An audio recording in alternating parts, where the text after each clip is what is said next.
Hi, my name's Sue Ellam and I'm a tarot reader and have been for 25 years. And I use Mythic Tarot, which is based on Greek mythology. And I'm Carrie Beleno, and I am a spiritual life coach and intuitive Reiki master teacher. And I've got the questions. As you know, I have the cards. Subscribed. That is truth. All right, here is. How do we move through what feels like unending grief?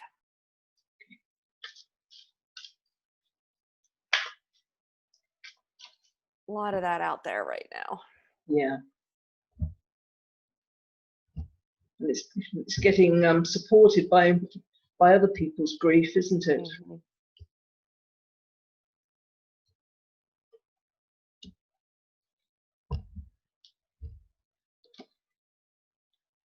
We need to keep focused and disciplined on the end result, what it is that we're after, other than the grief, because the problem with grief is that it keeps triggering us a memory, or we get frustrated, and also we can get judgmental if people that we feel should be feeling the same amount of grief don't seem to be grieving that hard, or so then all these different kind of emotions get tied up with it, and we lose our way, and we just spend all our energy getting frustrated, angry, and grieving.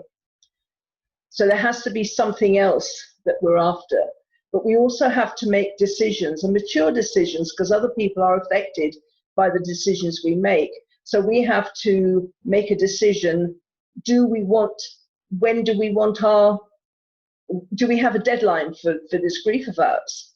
Because in some cultures, people can grieve for years, and it's kind of considered, I don't know if it's good, I know it's definitely, you're a good wife if your husband dies and you're grieving 10 years later. It shows how much you love him to the community.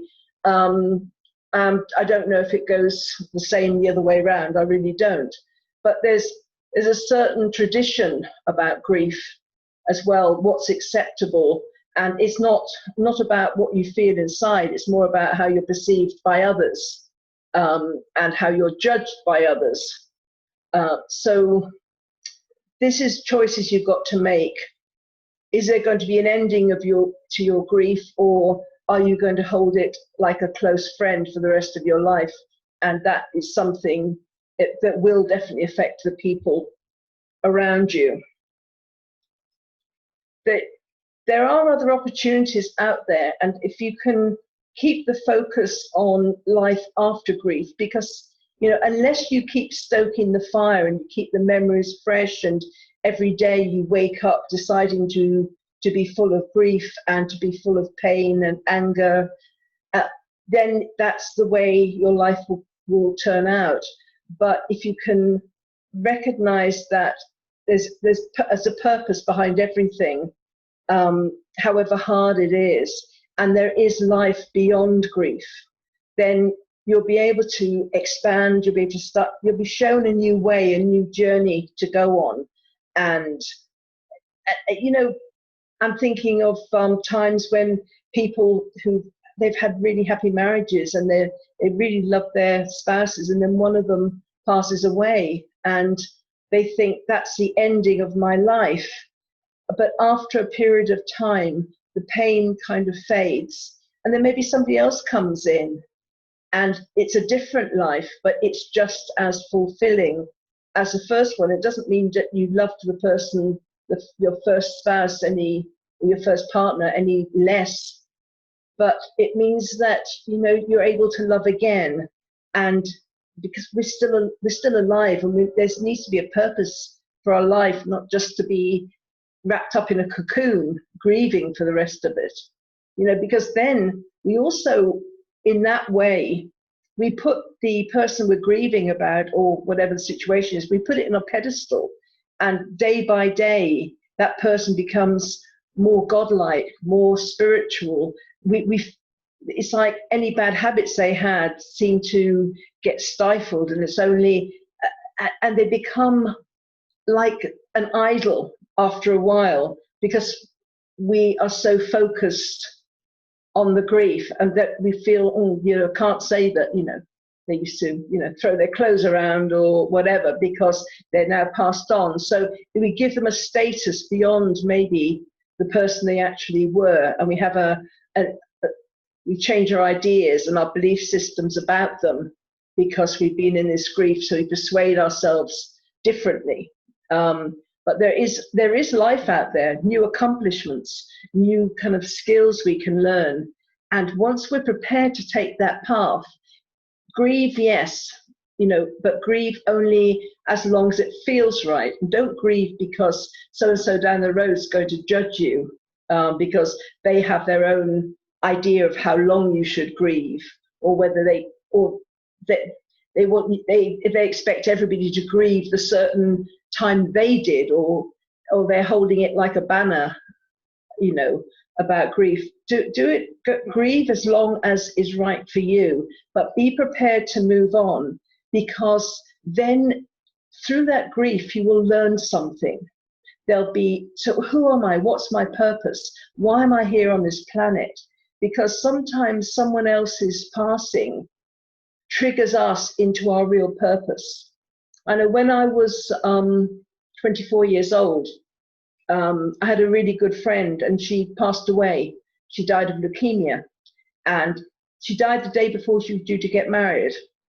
And it was dreadful. It was absolutely awful watching how she had to suffer, and with what she had, especially, the knowledge wasn't as great as it is now. But through her passing, I used to go to spiritualist churches and things, but I used to go for the messages and kind of the more, it wasn't fortune telling, but that's how I saw it in my early 20s. Somebody would come through and they'd give me a message, and, and I took it quite lightly. But when Anne passed away, it changed, because she came through. She told me something that only I would have known about. And then I took this journey that I'm on a lot more seriously. So her passing created a new path for me. And so this is another gift that grief can give you if you're open to it. And those are the cards. Wow, there's a lot in there. So if you are dealing with grief, I highly recommend that you go back and listen to this message a second time. I wanted to go back in and look up the video that we did about forgiveness. How can I forgive? We talked a little bit about how purposeful our soul's journey is before it gets here. In other words, the planning and the team building and things that happen with other souls before we decide to be born in this lifetime. And I'm going to encourage you to watch that one, especially in light of what I'm going to share right now, because the thing that often keeps us in that guilt, in that grief, is guilt and regret. So grief will come and go. A memory will pop up, a song will pop up, you'll visit a favorite place, and all the grief should come in and impact you however, and then gently go back out, and that's what grief does. And it's normal and it's healthy.